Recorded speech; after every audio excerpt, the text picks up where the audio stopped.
Swanson versus Kron Gracie. That's a really interesting match for me. When I first saw this, I almost thought Cub was dealt one from the bottom of the deck in a good way. Like, oh, somebody's looking out for Cub Swanson here. Somebody wants to get Cub a win. I mean, I really saw it as a mismatch. Cub Swanson's going to crush this guy. Cub Swanson is tough guy, ton of experience, can fight everywhere. Been there, done that, 5-round fights, pressure fights, main event fight. I mean, right? Versus Kron. I'm going, man, this guy's a special talent in jiu-jitsu, but even his jiu-jitsu career has been a little bit embellished by the last name of Gracie. This guy wasn't in Abu Dhabi. This guy wasn't a submission underground. This guy wasn't in Polaris. This guy, he did some gi stuff and he did just fine. But that's where it ends. And anybody that's make-believing he's some jiu-jitsu ace, we got plenty of guys under contract right now in any promotion you want to look at that's got just as good a paper as he does. This was my opinion. Other people didn't share that opinion. They said, no, Chael, you're totally wrong on this. Kron Gracie is a master at jiu-jitsu. He just didn't enter the Abu Dhabi. He didn't do some of the no-gi submission underground and Polaris. He didn't do some of these events. That don't mistake that for he couldn't have won these events. Now, for me, that's a tough sell. It always is. This has happened from the beginning of time where somebody comes in with some level of hype, some level of appreciation, some level of accolade that they didn't actually go achieve. It's bothered me from the beginning. If you're so good at go do it. Go win it. You say you're a competitor in this field. There's a competition in this field. Go compete. Apparently, I sit a little bit alone on that. I have been stunned at how many people have corrected me and go, no. Hey, this guy, trust me. So I talked to some guys that are in the room with him. And I just said, look, I'm talking about Kron here. I said, look, is he one of these guys that just, he goes real hard with his jiu-jitsu, but he doesn't work on everything else? Is he one of these guys that, is he a one-trick pony? They said, absolutely not. He was when he started.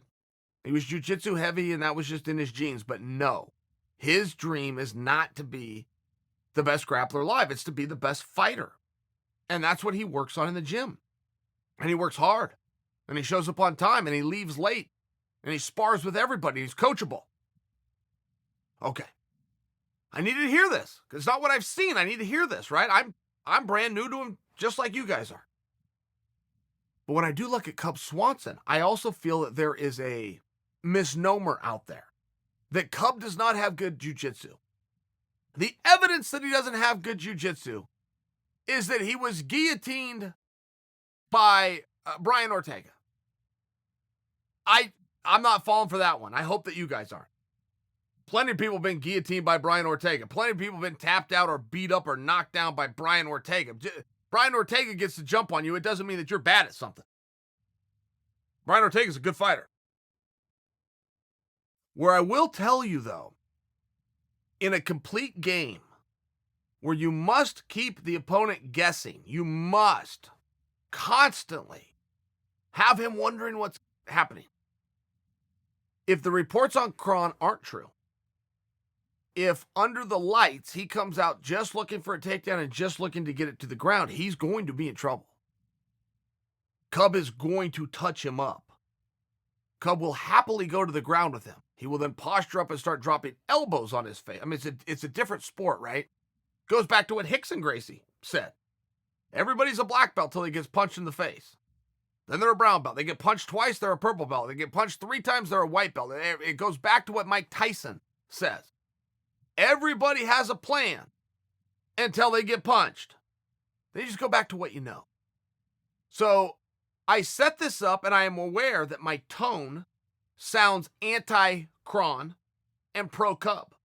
When I look at this fight, I don't think that there's much to see here. It appears to me that Cub is going to go out and whip him. But I don't say it to be anti-Kron. I say it because it's what I think. But also, if Kron is coming into a new sport, which he has limited experience in, that's true, and he gets the jump on a veteran like Cub, and he can shove it up everybody's ass and down their throat, including mine, we need to pay him his due, right? We can't just come out and go, oh, well, in hindsight, that was an easy match. Cubs susceptible to submissions. They help Kron out there. No, let's not do that.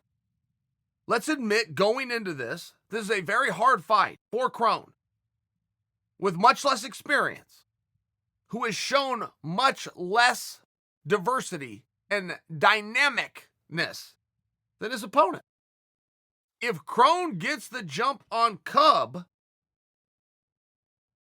continues his undefeated record in any way, not even if he goes a decision, but the nod goes his way, we have to be ready for the Kron Gracie era, and we must tip our hat to him. And we must take back our opinion that he's a one-sided grappler. Who gives a damn? If you are getting your hand raised, be as one-sided as you want. When's the last time you saw Israel Adesanya go out and fire a takedown and swing into an armbar? When's the last time you saw Damian Maia knock somebody out? I mean, there's something to be said for the greats who can take their skill set and implement it. And the punches and the kicks and the takedowns and the submissions are not the top of the line for what you want in an athlete. If you're coaching a guy, the number one thing that you want your athlete to have is desire. You want an athlete who wants it. The number two thing, it's not a punch or a kick or a rear naked choke. The number two, he needs to be able to compete. When they bring him out, when they put the mouthpiece in, when they put him into that cage and shut the door, no matter how many people are there, how many lights are on, or how many cameras are shining, he needs to calm down and be able to perform. That's the top things that you want for an athlete. Fans will talk about the skills, and fans will talk about who's dynamic, and fans will come up with a pound-for-pound list, none of which is ever provable. It's just a fun thing to discuss. As a coach, you need a guy who wants it. And then you need a guy who can perform. Kron Gracie, through his jiu-jitsu career, and thus far through his MMA career, has proven both of those things to be true. Eventually, skill comes into it.